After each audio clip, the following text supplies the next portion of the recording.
Hello everyone, সবাই কেমন আছেন? আশা করি খুব ভালো আছেন। এই যে বাগানটা দেখতে পাচ্ছেন, এটা আমার ছোট্ট একটা ফুলের বাগান। এখানে শুধু ফুল গাছই আছে, একটা সবজি গাছ আছে।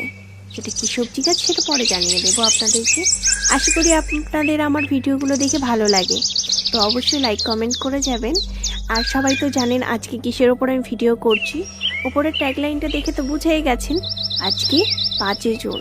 কালকের ভিডিওতে আমি বলেছি কিছু গাছ কিনে আনা হয়েছে, লাগানো হবে। তো আজকে লাগানোর জন্য চলে এসেছি। আজকে লাগাবো প্রথমে আমি একটা ফলের গাছ, একটা পেয়ারা ফল। পেয়ারা গাছটা এখানে লাগানো হবে, তার জন্য সাফল দিয়ে প্রথমে মাটি খুঁড়ে নিয়ে গাছটাকে সুন্দর করে ভালোবেসে লাগিয়ে দেবো।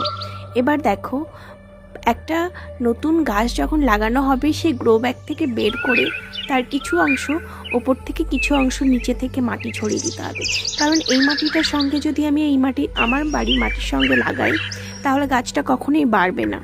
কারণ তার যে রুটস থাকে, রুটসের একটু মাটি যদি ছাড়িয়ে দেওয়া হয়, তাহলে সেই রুটসটা যেখানে লাগানো হচ্ছে সেই মাটির সঙ্গে সুন্দর করে গ্রো হতে থাকে। ঠিক এইভাবেই আমি গ্রো ব্যাগ থেকে বের করে নিয়ে লাগিয়ে দেব। এবার আজকের দিনে কে কে গাছ লাগাচ্ছ অবশ্যই একটা কমেন্ট করে জানাবে। প্রতি বছর তো গাছ লাগাই, এবং আমি যেখানে কাজ করতাম, মানে একটা স্কুলের যেখানে কাজ করতাম, সেখানে স্কুলের প্রত্যেকটা বাচ্চাকে দিয়ে আমি প্রত্যেক বছর অনেক গাছ নিয়ে আসতাম। সেই গাছগুলো স্কুলের চারিপাশে লাগানো হতো।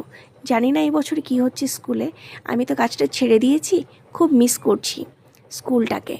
তার জন্য আজকে এই গাছ লাগানোর সময় আমার খুব মনে পড়ছিল। এমন কি বলবো, এতটাই মিস করছি যে আমি বলে বোঝাতে পারছি না। সে যাই হোক, এখন আমি আমার বাড়িতে গাছ লাগিয়ে সেই দিনে সেই ইচ্ছাগুলো পূরণ করে নিচ্ছি। প্রতি বছর বাড়িতে গাছ লাগাই, কিন্তু এরকম কষ্ট লাগে না। এই বছর একটা দুটো গাছ হয়তো বাড়িতে লাগাচ্ছি, কিন্তু স্কুলে প্রায় শয়ে শয়ে গাছ আসে। আজকের দিনে আমি প্রত্যেক বছর বাচ্চাদের দিয়ে স্কুলে গাছ লাগাই চারিপাশটায়। সেখানে আজকে বাড়িতেই একটা গাছ লাগিয়ে নিজেকে শান্ত করে নিচ্ছি। আমি একটা গাছ নয়, আরও কয়েকটা গাছ এনেছি, লাগাবো। চলো দেখতে থাকো আমার সঙ্গে এই ভিডিওটা, আশা করি সকলের খুব ভালো লাগবে। আমার এই পেয়ারা গাছটায় অলরেডি ফুল হয়েই আছে। যেখান থেকে পেয়ারা গাছটা এনেছি সেখান থেকেই বলছিল যে এই পেয়ারা গাছটায় 12 মাসি পেয়ারা হবে, যেটা খুব একটা বড় সাইজও হবে না, খুব একটা ছোট সাইজও হবে না। আর এই যে পেয়ারা গাছটা আশেপাশে যে গাছগুলো দেখছো, এখানে লঙ্কা গাছ এবং 12 বছর ভরে হওয়া ভেন্ডি গাছ আর অন্যান্য অনেক সবজি গাছও আছে।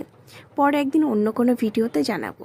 আরেকটা গাছ এনেছি, যেটা পাতিলেবু গাছ, সারা বছর লেবু হবে 12 মাসই। এই লেবু গাছটা এখন লাগাবো, মা বলল